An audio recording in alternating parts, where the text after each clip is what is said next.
ओम नमः शिवाय, हर हर महादेव, जय शिव शंभू।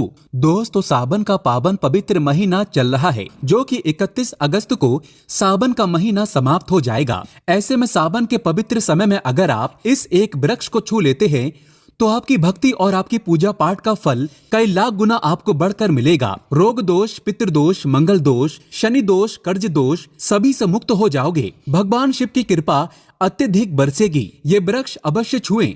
ये वृक्ष होते हैं कुछ खास। इन वृक्षों को छूने से जो तीर्थों से लाभ मिलता है, यज्ञ, पूजा पाठ, गंगा स्नान आदि करने से जो फल मिलता है, मात्र इस एक वृक्ष को छूने से सब कुछ प्राप्त हो जाता है। आइए जानते हैं पवित्र पावन वृक्ष के बारे में वो हर एक बात जो आपको धनी बना देगी। दोस्तों, सावन के इस पवित्र महीने में एक बार अपने फायदे के लिए इस वीडियो को जरूर पूरा देखना और आपको वास्तव में समझ में आ जाएगा कि वास्तव में सावन के दिनों में इस एक वृक्ष को छूने से हमारी गरीबी मिटती है, भोलेनाथ की कृपा साक्षात बरसती है। दोस्तों, ये वृक्ष हमने भी छुआ है और हमें कई गुना लाभ हुआ था। इस बात का जिक्र शास्त्रों में मिलता है। मैं सारी जानकारी आपको इस वीडियो में बताऊंगा। वीडियो में कंटिन्यू बने रहना। देखिए, हमारे हिंदू धर्म में पेड़ पौधों को देवी देवता मान करके, पेड़ पौधों को देव स्वरूप मान करके हम इनकी पूजा करते हैं। पर साइंस भी कहते हैं कि पेड़ पौधे मनुष्य को फ्री में प्राण वायु प्रदान करते हैं। बिल्कुल ही, पेड़ पौधे हमें फ्री में प्राण वायु प्रदान करते हैं। पेड़ पौधे हमें ऑक्सीजन देते हैं एवं हमारे द्वारा निकाले जाने वाले कार्बन डाइऑक्साइड एवं अशुद्ध जितने भी खराब होते हैं, इन वायु को अपने में अंदर ग्रहण करते हैं। पेड़ पौधे स्वयं तेज धूप में तपता है एवं मनुष्य को शीतल छाया प्रदान करता है। पेड़ पौधे हमें कई प्रकार के फल, फूल एवं जलाने के लिए लकड़ी भी प्रदान करते हैं। तो हमारे शास्त्रों में पेड़ पौधों को बहुत गुणकारी कहे गए हैं। अनेक बीमारी का फ्री में उपचार पेड़ पौधों के माध्यम से, जड़ी बूटी के माध्यम से कर सकते हैं। दोस्तों, भगवान श्री कृष्ण भी पेड़ पौधों को बहुत ही महत्व दिए हैं। वृक्ष में जो पीपल के वृक्ष हैं, इसे वृक्षों का राजा कहा जाता है, क्योंकि पीपल वृक्ष की आयु अन्य वृक्षों की तुलना में बहुत अत्यधिक होती है।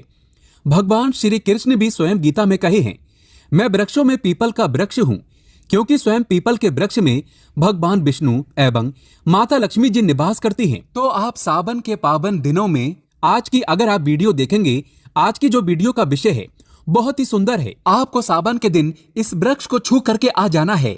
आपकी गरीबी, रोग, दोष एवं समस्त विकार समाप्त हो जाएंगे। दोस्तों, हमारे धर्म में ऐसे अनेक वृक्ष हैं जो कल्याणकारी एवं मंगलकारी कहे गए हैं। ये वृक्ष मनुष्य के सभी प्रकार के कष्टों को दूर करते हैं, परेशानी को दूर करते हैं और दूर करने में समर्थवान भी हैं। तो आज की वीडियो में मैं 3 ऐसे पवित्र वृक्ष के बारे में बताऊंगा जिसे आपको सावन के पावन दिनों में शाम के समय में छू करके आ जाना होता है।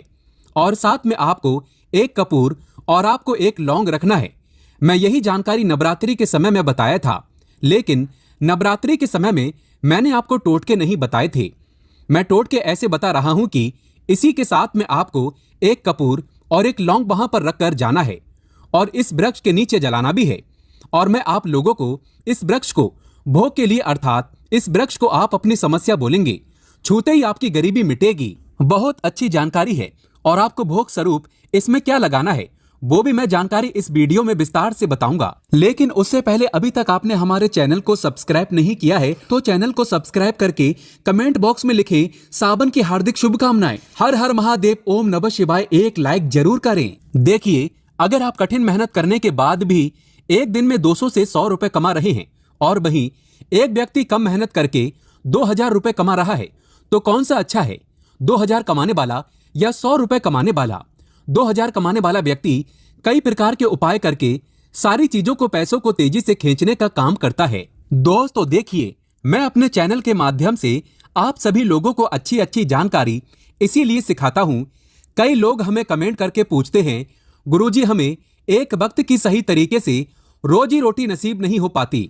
हमारे पड़ोसी जो लाखों रुपए कमा रहे हैं, तो क्या इसमें हमारे भाग्य की गलती है? देखिए, भाग्य को आप मेहनत के द्वारा दूर कर सकते हैं, लेकिन पूर्व के समय में हमारे द्वारा किसी भी प्रकार की अनहोनी हो गई होती है या किसी भी प्रकार की हमारी कुंडली में दोष लग गया हो तो उसे दूर करने का काम करते हैं ये पेड़ पौधे। दोस्तों, ये पेड़ पौधे जितने भी होते हैं, सावन के पावन दिनों में इन 3 वृक्षों में से अगर आप इसे जाकर के छू लेते हैं तो आपके जीवन में जो दोष लगे हैं, आपके जीवन में किसी भी प्रकार का आपको श्राप लगा है, हाय लगा है, बद्दुआ लगा है, तो उसे ये पेड़ पौधे अपने अंदर में खींच लेते हैं। ये अपने अंदर खींच करके अपनी डाली को आपकी बद्दुआ के कारण अपनी छोटी सी डाली को तोड़ देते हैं। यानी कि इनकी छोटी सी डाली सूख जाती है और आपकी बद्दुआ के कारण जो सामने वाले ने आपको बद्दुआ दी थी और आप इसे छू करके आते हैं इन वृक्षों को, तो आपकी बद्दुआ इन वृक्षों में चली जाती है। इनकी एक डाली सूख जाती है। आप देख लेना और आप खुद देखना, इस वृक्ष को छूते ही बिल्कुल ही खासतौर पर सावन के शुभ मंगल दिनों में आपके जीवन में ऐसा परिवर्तन आएगा कि उसी टाइम से आपके काम बनना शुरू हो जाएंगे। तो चलिए मैं आप लोगों को वृक्षों के बारे में बता दूं। मैं पहले वाली वीडियो में भी बता चुका हूं कि सावन के समय में ये जो परिजात का वृक्ष होता है बहुत ही उत्तम वृक्ष माना जाता है। परिजात का वृक्ष समुद्र मंथन से उत्पन्न हुआ था। आप सभी दर्शकों को यह जरूर पता होगा और ये देवराज इंद्र के नंदन वन में स्थापित किया गया था। बिल्कुल ही ये जो देवराज इंद्र के जो नंदन वन है माना जाता है स्वर्ग में वहां पर स्थापित करके रखे गए थे। परिजात वृक्ष भगवान श्री कृष्ण ने मानव जाति के जन कल्याण के लिए धरती लोक पर लाए थे। अगर किसी को हिंदू भाइयों को इनके बारे में जरूर पता होगा, सत्यभामा की कथा पढ़े हैं तो जानकारी मिल सकती है। आप सर्च करके गूगल में भी देख सकते हैं। ऐसा माना जाता है कि मनुष्य के शरीर में कितनी भी ज्यादा थकान हो, बिल्कुल इस वृक्ष को छूते ही तत्काल समाप्त हो जाती है। बहुत से लोग इस वृक्ष को थकान होने पर बिल्कुल इस वृक्ष को छूते हैं। बड़े बड़े राजनीतिक से जुड़े हुए लोग हैं हमारे चैनल में। बहुत से लोग राजनीतिक क्षेत्र से जुड़े हुए हैं, धर्म क्षेत्र से जुड़े हुए हैं। वे सारे लोग हमें जानकारी साझा भी करते हैं। दोस्तों, इस वृक्ष के नीचे ध्यान से सुनना, इस वृक्ष के नीचे आपको सावन के पावन पवित्र दिनों में जाना है और आपको घी का यहाँ पर दीपक जलाना है। अगर आप घी का दीपक जलाने में सामर्थ्य नहीं है तो कोई बात नहीं, आप कोई भी तेल का दीपक जला सकते हैं, सरसों के तेल का दीपक जला सकते हैं। एवं आपको करना क्या है, एक लौंग रखना है और एक कपूर रखना है और आपको मनोकामना बोलना है कि हे वृक्षराज, आप हमारी ये मनोकामना करें। आप मनोकामना वहां पर बोल देना, मैं यहां पर आपको नहीं कहूंगा। और इस वृक्ष को आपको छूना है और छूने के बाद इस वृक्ष को, परिजात के वृक्ष को मक्खन का भोग लगाना है। परिजात के वृक्ष पर स्वयं भगवान विष्णु जी, माता लक्ष्मी जी निवास करते हैं। शास्त्रों के अनुसार भगवान कृष्ण के ये स्वरूप कहे गए हैं क्योंकि भगवान कृष्ण ने मानव जाति के कल्याण के लिए परिजात के वृक्ष को नंदन वन से लाए थे। तो इसे छूते ही अगर आपके जीवन में किसी भी प्रकार की हाय लगी हो, बद्दुआ लगी हो, किसी की बुरी नजर लगी हो, जिसके कारण आपके बंद किस्मत के ताले खुल नहीं रहे हैं और आप चाहते हैं कि आपके बंद किस्मत के ताले खुल जाएं, आपकी हाय बद्दुआ कट जाए, शनि दोष लगा हुआ है कट जाए, तो इस वृक्ष को छुएं और आपको अपनी प्रार्थना बोलनी है कि हमारी हाय बद्दुआ एवं शनि दोष को मिटाएं, हमारी गरीबी को मिटाएं। इस प्रकार से छूते हुए आपको प्रार्थना करना है और एक लौंग और आपको एक कपूर तो जलाना ही है और इसके ऊपर में एक लौंग डाल देना और आपको मक्खन का भोग इसे लगा देना है। बिल्कुल ही आप उसे देखना, उसी टाइम से आपको शरीर हल्का लगना शुरू हो जाएगा और आपकी हाय बद्दुआ मिट जाएगी। अब आप में से अधिकतर लोग बोलेंगे कि गुरुजी, हमारे घर के आसपास कोई परिजात का वृक्ष नहीं है, तो हम क्या करें? तो चलिए मैं दूसरा वृक्ष बताता हूं। तो दूसरे वृक्ष में है गूलर का वृक्ष। गूलर के वृक्ष को यहाँ पे मैं क्यों इतना उत्तम बताता हूँ, क्योंकि गूलर के वृक्ष को स्वयं भगवान नरसिंह देव का वरदान प्राप्त है। क्योंकि गूलर के वृक्ष को नरसिंह देव ने स्वयं वरदान दिया है कि आपके वृक्ष पर, हे वृक्षराज, मैं एवं आपकी जो माता लक्ष्मी है, हम आपके वृक्ष पर निवास करेंगे। और ऐसा भी कहा जाता है कि गूलर के वृक्ष के पास से अगर मुर्दे को ले जाया जाए तो उसके सारे पुण्य को यह वृक्ष खींच लेता है। आप में से बहुत सारे लोगों को लोक कथा जरूर पता होगा। तो गूलर के वृक्ष को भगवान नरसिंह देव ने बहुत सारा वरदान दिया है कि आप लोगों के कष्ट भी हरेंगे। तो आपको करना क्या है, सावन के पवित्र समय में गूलर के वृक्ष के पास में जाना है। आप घी का दीपक जला सकते हैं, सामर्थ्य नहीं है तो आप सरसों के तेल का दीपक भी जला सकते हैं, तिल का तेल का दीपक भी जला सकते हैं। तिल के तेल का दीपक वैसे गूलर के वृक्ष के नीचे जलाया जाता है, तो इसे बहुत ही शुभ माना जाता है। आपको जलाना है और आपको एक कपूर और एक आपको जैसे रखे हैं लौंग को जलाना है, जैसे अभी मैंने पहले भी बताया है उसी प्रकार से जलाना है और इसे छू करके प्रार्थना करना है, हे गूलर, हे वृक्षराज, हम आपसे प्रार्थना लगाते हैं। आपके वृक्ष पर स्वयं भगवान नरसिंह देव तथा माता लक्ष्मी जी विराजित हैं। हम प्रार्थना लगा रहे हैं कि हमारी गरीबी एवं हमारी परेशानी एवं जो किसी की हमें हाय लगी है, बद्दुआ लगी है, किसी की बुरी नजर लगी है, हमारे घर में किसी को नजर दोष लगा है, सारे दोषों को समाप्त कर दीजिए। आप अपने अंदर में समाहित कर लीजिए, खींच लीजिए। इस प्रकार से आपको प्रार्थना करना है और गूलर के वृक्ष को आपको बताशे का भोग लगाना है। बताशे आपको समर्पित कर देने हैं और उसी दिन आपको 5 गूलर के फल लाना है। सावन समाप्त होने से पहले ऐसा माना जाता है कि जो व्यक्ति लाल कलर की चुंदरी में गूलर के पके हुए फल को लाते हैं, बांध करके और इसे पूजा करने के बाद और इसे धन पेटी में रखते हैं, तो ऐसा माना जाता है आजीवन ऐसे व्यक्ति के जीवन में, ऐसे व्यक्ति के घर में धन दौलत की कमी कभी नहीं होती। गूलर के वृक्ष को साक्षात माता लक्ष्मी के स्वरूप कहे गए हैं। गूलर के वृक्ष पर माता लक्ष्मी, नरसिंह देव विराजमान रहते हैं। तो आपको यही काम करना है। आपको प्रार्थना बोलते हुए आपको इसे छूना है और जो मैं प्रक्रिया बता रहा हूं वही प्रक्रिया करना है। दोस्तों 5 इसके फल जरूर ले आना और लाकर के सावन के दिन पूजा पाठ करने के बाद आपको इसे अपने धन स्थान में जरूर रखना है। आजीवन आपके जीवन में धन की कमी कभी नहीं होगी। दोस्तों चलिए मैं आप लोगों को इसके बाद तीसरा पौधा बता देता हूँ। तीसरे पौधे में है बेल के वृक्ष। मैं आप लोगों को कई बार कई कथा में बता चुका हूं कि ये जो बेल के वृक्ष हैं माता पार्वती के स्वरूप कहे गए हैं। तो ये वृक्ष माता पार्वती के पसीने से उत्पन्न हुए हैं। स्कंद पुराण में बहुत ही स्पष्ट तरीके से बताया गया है। इसके पत्ते में शिव और डाली में पार्वती, जड़ में ब्रह्मा एवं तन में विष्णु जी स्वयं रहते हैं। संध्या काल में ऐसा माना जाता है कि शिव मंदिर के समीप में जो बेल के वृक्ष हैं, इसके नीचे में अगर कोई भी व्यक्ति अगर सावन में शाम के समय, वैसे तो इसे डेली जलाना चाहिए, लेकिन अगर सावन के पावन दिनों में शाम के समय अगर भगवान शंकर जी का कोई भी शिव मंदिर है तो उसके किनारे में जो कोई बेल का वृक्ष हो, वहां पे बिल्कुल आप एक घी का दीपक जला दीजिए। इसे बहुत ही उत्तम कहे गए हैं। वैसे अगर आप घी का दीपक जलाते हैं तो आपको धन, गुण एवं परम शिव भक्त की प्राप्ति होती है। दोस्तों इस वृक्ष को छूने से पाप तत्काल नष्ट हो जाते हैं। कैसा भी आपके जीवन में पाप हो, दूर हो जाते हैं। तो आपको करना क्या है, देखिए। जो बेल के वृक्ष हैं इसे बहुत ही उत्तम कहे गए हैं। माता लक्ष्मी को भी बेल के वृक्ष का अवतार लेना पड़ा था। एक कथा के अनुसार इसके बारे में मैं एक कथा भी बता दूंगा कि क्यों माता लक्ष्मी को बेल के रूप में बेल के वृक्ष में अवतरित होना पड़ा था। मैं इसके बारे में भी एक कथा भी आपको बता दूंगा। तो आपको सावन के पवित्र दिनों में बेल के वृक्ष के नीचे हो सके तो घी का दीपक जरूर जलाइएगा। घी का दीपक बहुत ही उत्तम कहे गए हैं।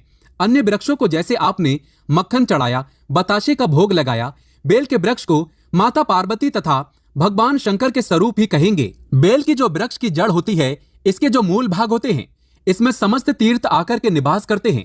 इसीलिए सावन के महीने में कहा जाता है जो लोग अगर तीर्थ धाम नहीं जा सकते, तीर्थों के दर्शन नहीं कर पाते, तो ऐसे व्यक्ति बेल वृक्ष के नीचे में 1 महीने तक घी का दीपक जला लेते हैं तो संपूर्ण जितने भी तीर्थ होते हैं इसके घूमने का बराबर पुण्य की प्राप्ति होती है। मैं इसीलिए सारी जानकारी, गुप्त रहस्य जानकारी बताता हूं, जिससे आप सभी दर्शकों को, कल्याणवासी दर्शकों का बिल्कुल आध्यात्मिक उन्नति हो। सभी को धन की जरूरत नहीं होती, किसी को पुण्य की प्राप्ति की जरूरत होती है।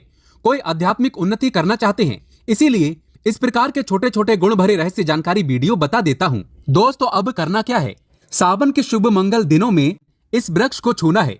माता पार्वती से प्रार्थना लगाना है कि हे माता पार्वती, आप ही शक्ति स्वरूपा है, लक्ष्मी है, धन की देवी है, आप ही संसार को चलाने वाली देवी है।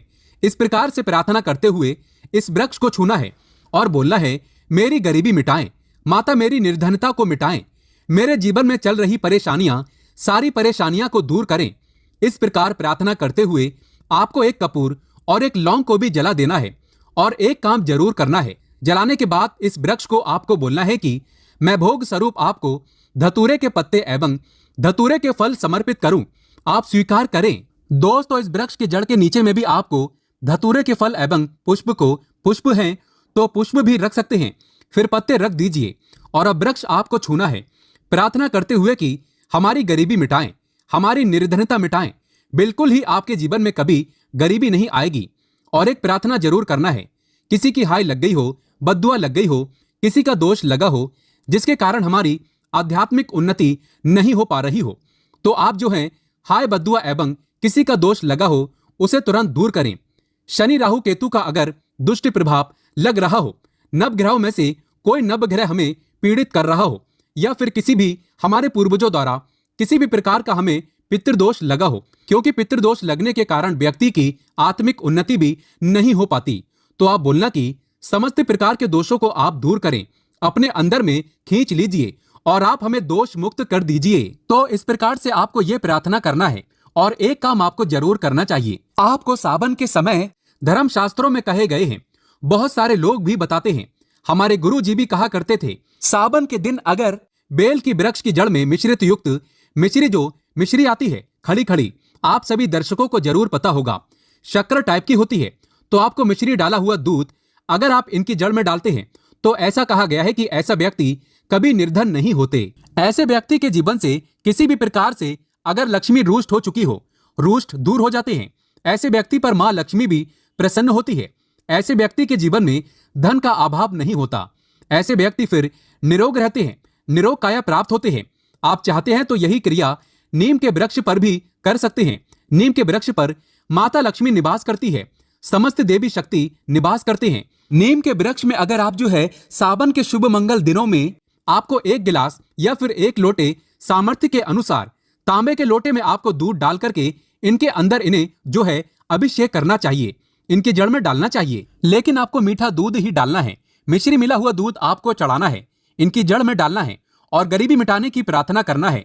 या फिर जो लोग कर्जे का भार हैं वो लोग बोल सकते हैं कि हमारे कर्जे का भार दूर हो, या फिर जीवन में जो किसी भी प्रकार की जो परेशानी है वो परेशानी भी बोल देना।